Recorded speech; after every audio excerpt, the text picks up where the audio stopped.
Welcome to the predicted starting 11. Claude Puel back at St Mary's on Wednesday night. Let's get into the team. Starting off then in the nets with Fraser Forster. Undoubtedly, you can see his confidence is growing. Made some excellent saves once again at the weekend against Arsenal. Low down to his left, quick to get down. Probably the quickest I've seen him to get down all season. And a brilliant stop on that free kick. McCarthy's nowhere near.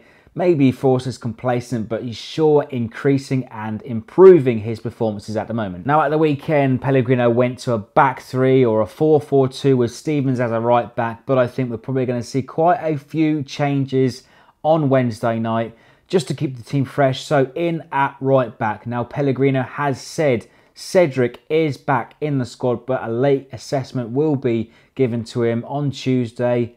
But I'm going to go ahead and put Cedric in the starting 11. Now, it was obviously clear to see that Jack Stevens is not a right back, and we could see that it was a 4 at the back sometimes against Arsenal, and often a 3 at the back as Stevens, Yoshida, Van Dijk as the 3 centre-backs.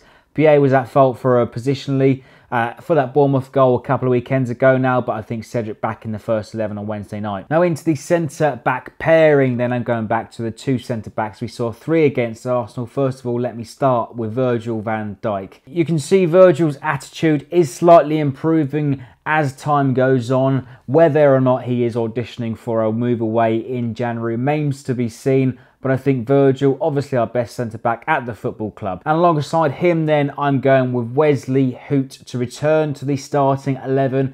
Now, you can only assume that he was dropped because of that mistake that led on to the Bournemouth goal. He sat this one out against Arsenal. And to be honest, Yoshida and Stevens stepped in and done a really good job. But to keep the team fresh, I think Wesley Hoot to come back into the starting 11 with Virgil van Dijk beside him. And finishing off the back 4 then with Ryan Bertrand.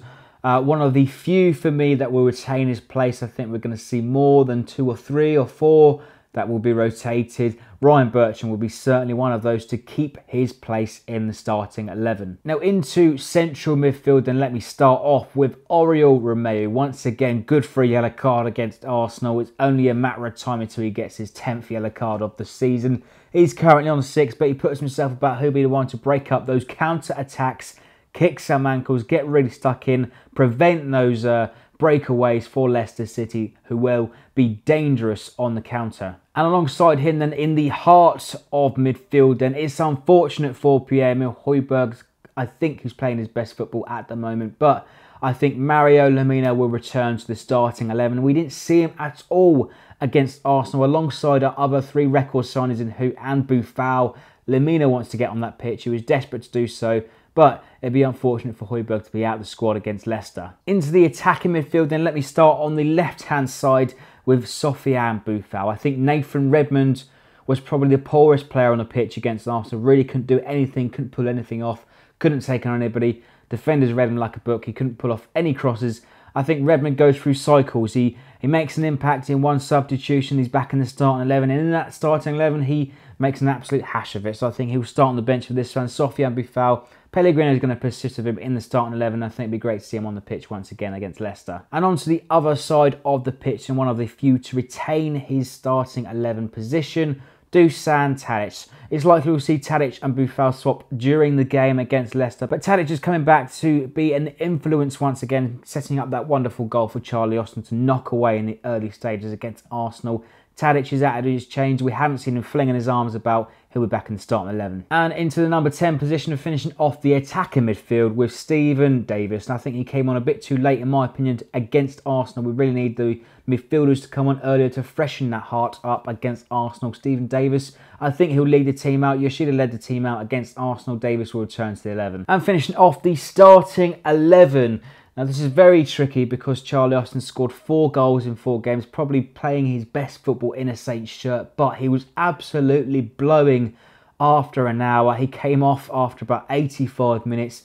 I think it's unlikely we're going to see him back in the starting 11 against Leicester. So that being said, I think Manolo Gabbiadini will return to the starting 11. It's important for Gabbiadini to get off firing quickly in the game against Leicester, get him on the score sheet. he'll be blowing after about 65 or 70. We'll see Charlie Austin come on, shore up that scoreline and seal the victory, hopefully. Let me finish off then with my prediction. Now, this is not going to be an easy game by any stretch of the imagination. Leicester playing some dangerous football at the moment on the counter with Gray and Mahrez and Vardy putting the ball away in the back of the net. So apparently Vardy could be on for his 50th Leicester goal in a blue shirt, and I think he's probably good for a goal on Wednesday. So that being said, I think Jamie Vardy will score, but Saints will win, and you'll get that 17-2 with your Ladbrokes boost. You'll get 9-1. I think that's good value and a decent little tricky bet in my opinion. That wraps it up then for the predicted starting 11 to play Claude Puel's Leicester City